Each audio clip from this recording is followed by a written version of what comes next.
Jordan, start with your run defense. It's been statistically very good all year for the most part. Does your observations back that up? And if so, why has it been good? Yeah, I think it's well, I think it's been okay. The thing that I think we would be a lot better if we were more consistent tackling, um, particularly outside in space. But overall, I think up front, the guys have done a nice job. Just outside where you'd like to see improvement, where improvement in terms of defending the Yeah, run? I mean, I think that how that people have attacked us up to this point, um, that's where we have to improve. You know, if there's improvement to be had, I think that's where it has to be. And that's, a lot of times that's very difficult for for edge players because usually they're in some type of conflict. That's the reason that we're getting attacked the way that we're getting attacked. So that's a lot easier said than done. How did your corners hold up? I know you're getting real thin there. Saturday, I mean, you know what Oklahoma State does, and I said this sitting in here last week, the simplicity of their offense, and if you let them get you in that situation, that was the one personnel Saturday that they have not shown to just drop back and throw a fade, but it was normally fullback, two tight ends, or vice versa. Anyway, long story short, it was their heaviest personnel they've been in. Not a whole lot of options there. Cover the fade, they hand the ball. Cover the box, they throw the ball. They call it 50-50 for a reason. And give them credit. Spencer Sanders threw two really good balls that could only have been caught by one person, and he caught both of them. So to say that was a bad job by Jackie is unfair. But when the situation comes, it's 50-50 for a reason. You got to win. Find a way to win. Saw more Bandit in this game than the Iowa State game. Is it just because of what they presented you? Yeah, I mean, I think that there's only so many things you can present when you're a four down front. You don't have a whole lot of. There's not a lot of moving pieces in that. Where you may be good with what you're trying to do, you really kind of have to present very few pictures. I thought our bandits did a better job last week in practice of being the guy that could move around and pressure a little bit against the run. So that's why we did that, and we were able to play with some edges with some other guys by doing that. So kind of spread the defense out a little bit when you face a stretch team. Jordan, another really good running back this week, but with how they use him, especially in the passing game, and just kind of how he is this the most unique of the line of backs that you've seen so far? Yeah, I mean, how the combination of the formations they use with him just his skill set. It makes it really difficult. It's very, very unique. I think for 3 or 4 weeks now that it's been more of traditional running back, downhill power, and how teams have done that is pretty simple, honestly. To how they use Deuce is you always have to find him, and that sometimes is in their formation structure is hard to do. You got a lot of practice against good running backs. Oh yeah. It's I mean, it's just Big 12. It never some years it's receivers, this year it's running backs. I know the wheel route's a big deal with them too. With him. Oh yeah, and that's they can get him in that situation a lot, formationally, and still get him to. They can do it different ways. Oh yeah, they do it a ton of different ways. That's the difficulty of the offense is how many ways they can present what they're trying to do. Jordan, I was going to ask you about the number of big time plays they've had this year, 50, 60-yard plays. Is it just the formation and the ability to create matchups, or? Yeah, and that's exactly what it is. It's the ability to create matchups where they feel their matchups fit them. Guys do a great job. Always have, the years we've played them. That's where they do, I think, as good a job as anybody. Is taking the personnel they have that is that's next level, and using it in formation and guys and getting them in position to make plays, which is in its simplest form good coaching. I understand tight ends don't line up outside, so you're never going to see them running up the sideline, but it seems like they're tight end, but also across college football when tight ends make big plays, they're in that spot and seam. Is that just like a universal soft spot in defense that's hard to cover because of defensive schemes and just happens to get caught open every so often? Yeah, well, what you do with tight ends, and we've seen this. Really, you see it a lot more if guys can recruit those bodies and those athletes of that size, is they balance you up. All right, so there's no. I mean, it'd be easy if every offense lined up in 3 over here, 1 over here. If I can count to 4, I'm pretty good at that equation. Or if I can count to 5, I'm really good at it. All right, but if with tight ends, what they do is they get you in normally a 2 and 2 to one side, to both sides, and then there's a moving piece that can unbalance it, and you have to find it, and that's what tight ends do.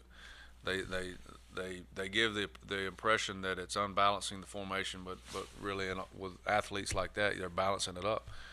And so you have to play the entirety of the field when you have guys like that. So and that's just a challenge every week, because most everybody we play has those guys. You've had a pretty consistent, strong defense all year. You have a whole different set of coaching buttons to push, I guess, than the offense does, which is trying to get you're almost, you want to keep them coming down, and they're trying to get up. How much psychology do you have to use to keep a defense going at a certain level rather than to try to raise them? The players or the coaches? The coaches, I mean. Oh yeah. I hope the players aren't. Well, Neil has a psychology degree, and he'll tell you he uses it more than he does his anything he's ever done, and coaching wise. And I think it's probably, if I had one, it would be the same. No, I mean it's as you get into the, and I'm totally joking, but if you get into the grind of a season, the hardest thing to do is keeping your eye on what's next, and the next best thing, the next right thing. Coach has said, started really kind of middle of the year.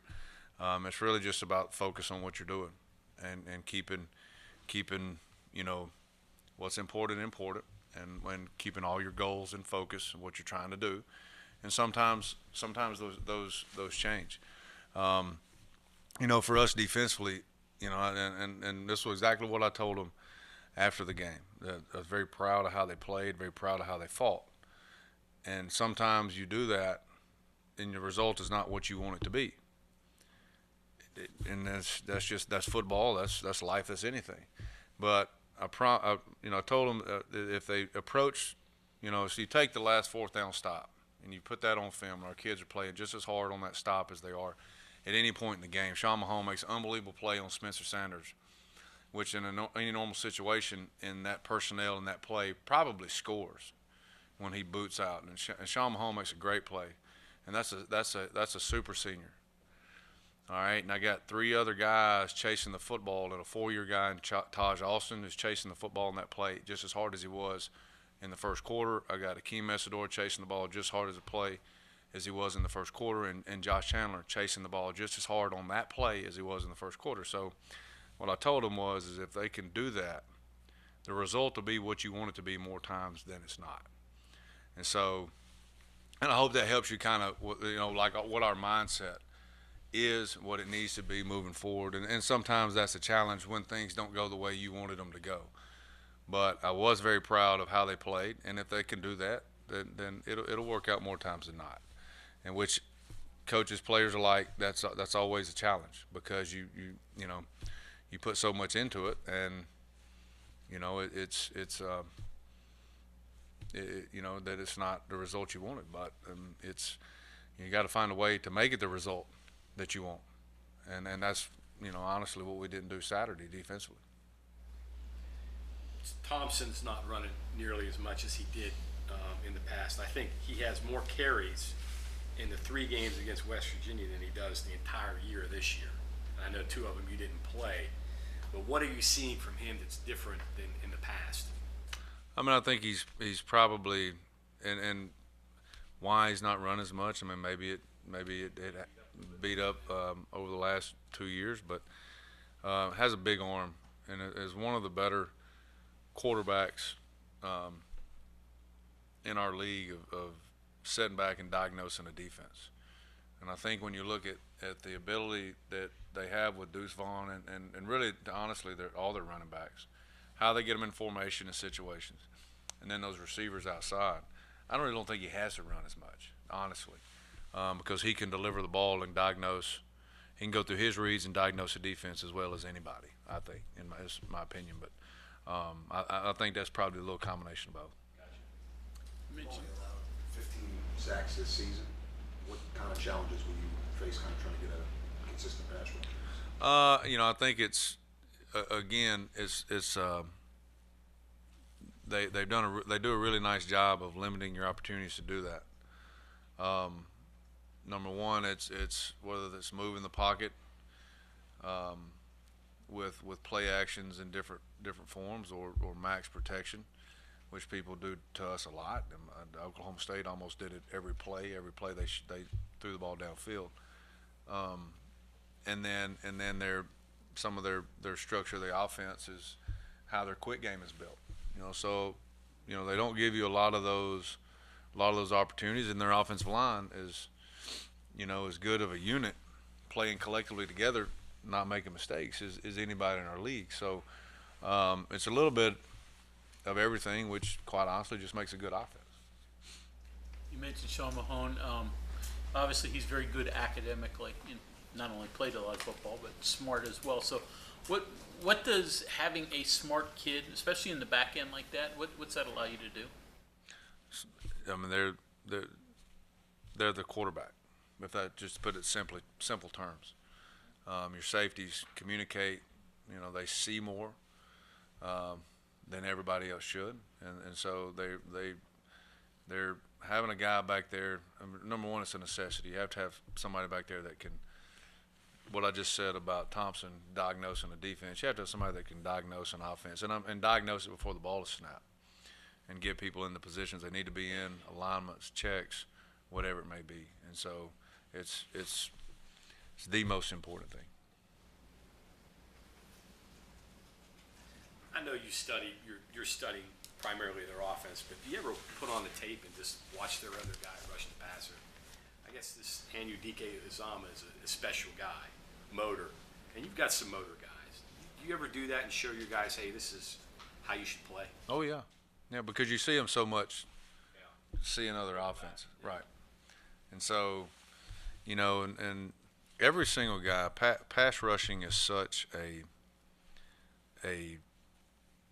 sometimes a natural skill. Now, really good pass rushers take what they're good at and get really good at it. They excel at what their skill set allows them to be. Some guys is length, some guys is speed, some guys is quickness, some guys is power. And so my point is when you take a guy like him, and if you have a guy that's very comparable, then there's nothing wrong with say, hey, look, y'all have the same skill sets, and this is something he does really good that maybe you're working on, or there's something you're trying to do that he has. Maybe he's an older guy, and you have a freshman that has the same skill set, that hasn't got to that point of his development yet. So absolutely, he's as good as anybody. I guess the one common denominator is effort, right? Show me a great pass rusher that's lazy, and I don't know if that exists. How's Taj Alston done for the year? I think he's done a great job. You know, that's exactly what Taj is. You know, Taj is a bigger kid, stronger kid. You know, if I put him in a category with defensive ends, primary rushers, he's a power guy. He's a strong kid. But going through what he's gone through, I think is says a lot about him as a person. You know, it's pretty easy to you go back to back. You know, you have to go to junior college and you go back to back years where you're not able to get on the field or very, very little, and to come back and do what he's done says what it. I think that probably answers your question. Real quick, Dante's pick. Can you just walk us through that? It seemed like a really impressive. A great play. Yeah. Great play. You tip the ball to yourself on a screen. That's a next level type play. You know, he gets mad. I don't brag on him more. I told him, I said, no, that should have been about your 8th one. You know, it's just your first one, but congratulations. But it should have been about your 8th one. You know, and I say that joking with him because he like how people tend to attack us. There's a lot of those opportunities out there, whether it's tipping balls straight up or to other guys on our defense. And I think sometimes my message, especially to Dante and a lot of defensive linemen, is not every successful pass rush is a sack. I know that's what you want, and that's ultimately going to get you where you want to get to, but that's not all the time a successful pass rush. You know, if you think about this, we were doing our developmental squad last night, and we have a situation where it's 3rd and 4, and if you're, you know, there are teams out there that are dynamic man blitz cover corner type groups. Obviously, you got all freshmen out there, you're probably not going to be that. So you're kind of limited what you can do structure wise. And 3rd and 3 and 4, that's really hard on a young corner. But we have Linnell Carr is actually in the game, and from the back shot, I saw he makes a really good pass rush, and he goes up and the ball misses his finger by literally I don't know if you could fit a piece of paper. And so I pointed that out on film today. It was that's how close you are to getting a dynamic like a big time play on a 3rd down, because that ball is tipped. Number one, there's no pass interference situation they need to understand in the back end. And number 2, that ball falls incomplete, punt team's on the field. Or you're playing 4th down depending on the field position. It's a huge play. And so, like Dante as an example, that's always a point we try to point out. And I think a lot of times that we miss those opportunities because we're just worried about getting everybody wants to sack. Everybody wants to celebrate with the crowd. I get it. But if they just tip the ball incomplete, that's just as good. You know? So understanding that, and AJ does a great job. He works that drill every single day, and that's the first thing Dante said when he called. That's our drill, you know. So it just shows a lot of growth there. Any other questions? Whose was a better interception, Dante's or Darius's last year? Darius's. I won't. And listen, Dante's was a great play, and he'll probably get mad I said that, but I go back to that play. That was. I don't know if we had an interception at DB that looked like that one, quite honestly. You know, if you pause it, he's parallel to the ground as he's catching the ball at 280. That's